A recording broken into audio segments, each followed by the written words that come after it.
All right, Why Invest Wednesday. Looks like we're rolling on Instagram, YouTube, Facebook, both sides. Hey, do me a favor, like, comment, share today. Would love your interaction here. Just say hi, comment, #live if you're live. Always subscribe on YouTube. Sorry, it's a beanie day, so I got a little bit of a alfalfa hair thing going on, but we'll roll with it. All right, today we're going to talk a little bit about, we'll hide that. We're going to talk a little bit about forbearance. Now, obviously, it's almost a year since the pandemic started. Time to come out of forbearance, if at all possible. Hopefully by now, if you are in forbearance, you've talked to your loan servicer about restructuring and kind of that piece. Now we're looking at, obviously the rates are so good right now, and options maybe to refinance and kind of kick that whole situation to the curb if you did end up in forbearance. Some things to think about as you come out of forbearance. Obviously, if you're in it, you've got your restructurement agreement, just follow that, you're good to go. But we do run into problems if we want to refinance at this point, or we want to maybe sell and move to a new home. Some of those things may take a little bit of fine tuning. Conventional loans, pretty simple, straightforward. I'm going to make sure I tell you guys this right. If you've just made all your payments, you've been in forbearance, but you didn't really take advantage of it. Some people, if you called, they threw you into forbearance, so make sure that's not you. If you called and asked that question, there's some options here. You can either get caught up if you're going to try and get a new conventional loan. So make your payments, get caught up, whatever it is, get back current is definitely important. If they did some sort of deferment and you have a new agreement, all they're requiring on the new conventional loan is 3 made payments. So this would probably include a lot of the refinance customers. If you're refinancing into a conventional loan, they're going to make sure that you've made three payments on that new payment plan, the deferment kind of option. Or obviously you can sell your home. That would obviously get caught up. So if you're refinancing, make sure that you've made 3 payments, or you will have to make 3 payments before they allow you to do that. Not as big of a deal with the refinance because the move's not involved. And then obviously an option is to sell your home. That would obviously get rid of that loan, and you'd be caught up per se, and you could just move forward with a purchase. Now, if you are selling your home and you're looking to get into an FHA loan, maybe you had some credit issues as a result of the deferment of the forbearance, or was late on a payment and that gave you some credit hits, but you got to move, you got to make a move, relocate, whatever that may be. If you're getting an FHA loan on the backside, this is very important.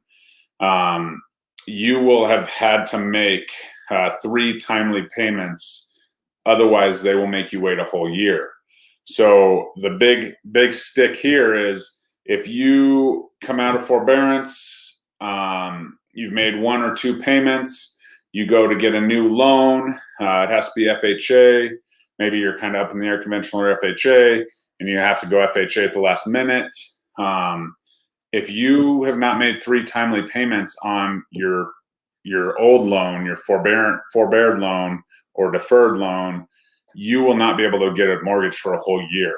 So before you sell your house, make sure you're talking with a smart, somebody who's on top of all these guidelines, so that you don't have any surprises. Because there could be a situation where, okay, maybe your credit score went down 50 points or whatever, and now you only qualify for FHA loan. You have to make a move, whatever. You sell your home, but you haven't made those 3 timely payments. If it's FHA, selling your home doesn't get you caught up. So just make sure you're aware of that. Obviously, with your refinance options, this should come into play, but at least you won't be homeless at that point. If we're going to the jumbo market, this is another thing. They basically say that if you are 12 months, basically you have to be caught up for 6 months or make 6 timely payments. So that's another place where you could get caught if you're really looking to move up, back on track, looking to move up, and you are trying to get a jumbo loan, in some cases you're going to have 12 months of good pay. So maybe not sell that house that you're going to roll your equity from into a jumbo loan as well. So just make sure you're talking to your lender here on these situations. Hopefully we've come out of forbearance and we're doing better with this anyways, but just as we kind of see this market flip and people are starting to get out there and make moves, these rules on the new loan as it pertaining to your forbearance are definitely coming into play. So definitely keep that in mind. As far as the market goes here in Denver, again, a crazy weekend. I had a listing. I had like 75 showings scheduled. We actually cut it off Saturday evening, had 4 offers. One came in cash with no appraisal, no inspection, earnest money hard. So people are doing some different things out there. I've heard a lot of people talking about, using some sort of cash, maybe a parent or somebody in your family buys a house with cash and then you go get a mortgage after the fact so that you're presenting as cash up front. Obviously, if you have that opportunity, that's really nice to have, but a lot of us don't have parents that have $500,000, $600,000 to go buy a house with cash and then get a mortgage on the backside of it. So definitely just some things to think about when you get into it. It's going to be a long haul. I'm going to battle for you as a buyer.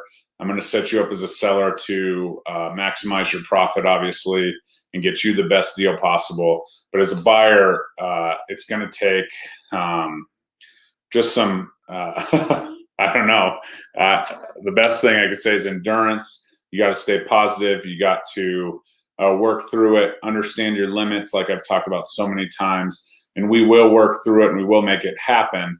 But this market is crazy. If your lease is up any time between April and July, right now we got to be looking, we got to be trying. And this may put us in a situation where you might have a double payment or something. It's probably worth the chance because it may take us 5 to 6 months to find, get a house and get accepted on a house that you like. So just take that into consideration. Just because it's competitive doesn't mean we run away from things.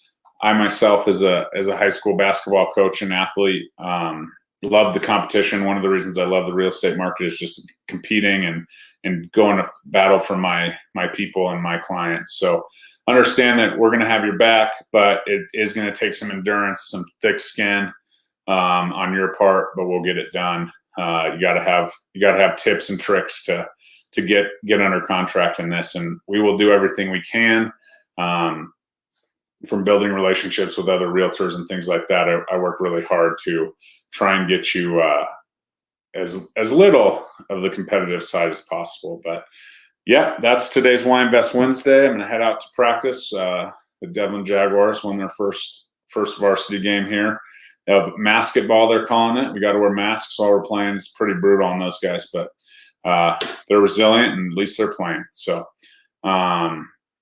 Jake, it's okay that you're late, man. Just catch it on the replay. Lots of comments. Love you, bro. We'll look forward to talking to you soon. Why Invest Wednesday. Subscribe on YouTube. Like, share, comment. Give me a thumbs up. Let me know you're out there. I know you're all watching because you call me and ask me questions about it all the time. Comment. Get out there. Have a good Wednesday. Be nice to someone today. Later.